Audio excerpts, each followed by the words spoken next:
Lihat apa sifatnya Abdullah bin Ummi Maktum. Sampai Allah Subhanahu wa taala mengatakan wa amma man ja'aka yas'a wa huwa yakhsha. Sifatnya ada 3 ini. Sifat istimewa yang Allah Subhanahu wa taala sebutkan dalam Al-Qur'an, sifatnya Abdullah bin Ummi Maktum. Yang mana 3 sifat ini harus kita miliki sebagai seorang muslim. Terutama kalau kehidupan kita ingin lebih baik. Pertama, wa amma man ja'aka yas'a. Ja'aka, dia datang kepadamu wahai Muhammad. Artinya apa? Kalau antum pengen mulia, datangi. Sumbernya ilmu itu datangi. Datangi. Al-ilmu yu'ta wala ya'ti. Ilmu itu didatangi, bukan mendatangi. Antum butuh ilmu kan, datang ke masjid gitu. Hadir kajian. Bukan antum senang-senang keseringan nonton online tentu. Kan bisa Ustaz lihat ilmu di rumah. Kan berarti seolah-olah antum itu ngundang ilmu itu ke rumah, tahu kan? Ini enggak bagus ini. Terus fungsinya kajian online apa Ustaz?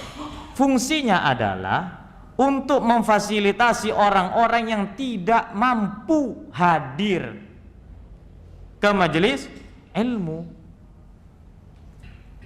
Ya kan? Yang nggak mampu hadir majelismu silakan. Contoh ibu-ibu yang masih haid mungkin, ibu-ibu yang masih ribut sama anaknya mungkin. Ya kan? Yang nggak ada kerjaan apa-apa, kenapa nggak hadir ke majelis ilmu? Kenapa? Bukankah itu lebih mulia?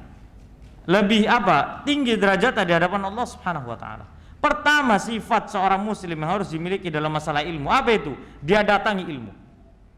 Datang ilmu itu datangi. Kemudian yas'a, berusaha sekuat tenaga untuk mendatangi ilmu. Lihat Allah muji siapa? Abdullah bin Ummi Maktum yang buta. Dia datang kepada Nabi sallallahu alaihi wasallam. Antum bisa paham kan gimana caranya orang buta kalau berjalan? Iya kan? Dia datang jauh-jauh dari, antum tahu rumahnya Abdullah bin Ummi Maktum? Abdullah bin Ummi Maktum itu rumahnya di pinggiran kota Madinah. Dia pernah minta izin ke Rasulullah. Ya Rasulullah, boleh nggak saya nggak jamaah ke masjid? Kenapa? Rumah saya jauh. Saya buta, rumah saya jauh di pinggiran kota Madinah. Sedangkan saya kan harus jalan kaki, gitu loh. Awalnya Nabi mengatakan, oh iya, enggak apa-apa. Terus pada saat mau pulang, mau balik, Nabi mengatakan, "Sami'tal adzan?" Apakah kamu dengar adzan? Iya dengar. Ya udah, salat di masjid ya. Baru rumahnya jauh. Saat ia datang kepada Nabi sallallahu alaihi wasallam, butuh apa enggak dia? Butuh. Dia datang kepada Nabi sallallahu alaihi wasallam. Dia enggak ngutus orang, tolong dong tanyain kepada Nabi begini. Kadang kita ini begini, Ustaz, titip pertanyaan Ustaz, 5 pertanyaan yang dititipin. Mbok ya teko dewe gitu loh. Sungkanan Ustaz, ya wis ndak usah ditanyakan, mari. Panganan sungkane. Silakan Anda nikmati sungkan-sungkannya itu. Apa dapat ilmu? Enggak. Jadi harus ada usaha gitu loh. Kita mau dapat ilmu agama ya harus usaha. Antum sudah hijrah ingin mempertahankan iman, ya harus usaha hadir ke majelis ilmu.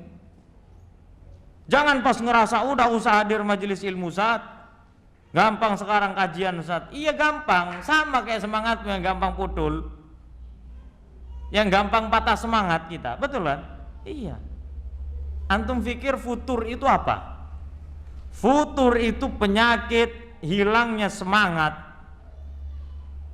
Hilang semangatnya, tidak ada lagi hadir di pengajian, jarang, seminggu sekali, itu pun kalau kelihatan batang hidungnya, ya kan dia, wah anak kok disindir terus sama Ustadz ini, biarin, kalau bisa habis ini video, potong lagi, sebarkan lagi itu. Ingat ya, anak nggak nyinggung, anak langsung negur aja gitu loh. Ngapain pakai nyindir-nyindir? Nggak ada zaman sekarang sindir. Iya. Ya kan kalau orang sibuk, si sibuk apa antum dibandingkan Nabi sallallahu alaihi wasallam? Sesusah apa sih hidup kita itu dibandingkan dengan kehidupan Abdullah bin Ummi Maktum? Kok sampai kita tidak bisa gitu loh hadir ke majelis ilmu itu? Kayaknya susah betul. Ngaji nggak pernah ngaji, baca Quran nggak pernah baca Quran kecuali hari Kamis. Kadang-kadang ngelanjutin masa lalu cuman beda track aja itu. Paham dah tuh? Ngelanjutin kebiasaan masa lalu cuman beda tracknya doang, beda mobilnya doang gitu loh. Kebiasaannya sama, cuman beda suratnya doang yang dibaca kan? Iya. Setelah itu nggak pernah ngaji. Iya benda, iya. Itulah diri kita. Makanya kenapa Allah sangat memuji Abdullah bin Ummi Maktum saat itu? Karena dia yas'a, dia berusaha sekuat tenaga untuk mendapatkan ilmu yang membantu dirinya untuk ibadah kepada Allah.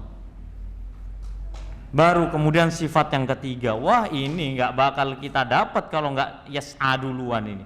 Apa itu? Wahuwa yakhsha.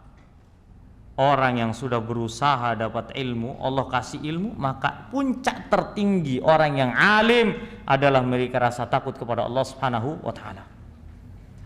Orang yang alim itu harusnya takut sama Allah.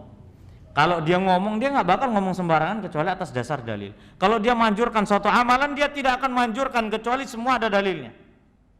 Kalau dia berfatwa, dia tidak akan berfatwa kecuali ada dalilnya. Kenapa? Karena dia takut ucapannya dihisab di hadapan Allah Subhanahu wa taala. Dia takut itu. Makanya kata Allah apa? Mensifati sifatnya ulama itu siapa sih? Innama yakhsyallaha min ibadihi al-ulama. Yang takut kepada Allah itulah ulama.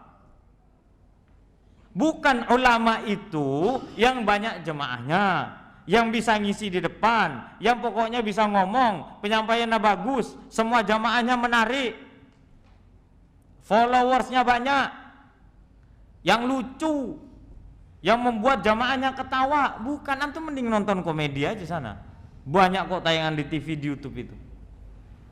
Tapi yang ulama sejati adalah yakhsha, dia memiliki sifat khasyatullah.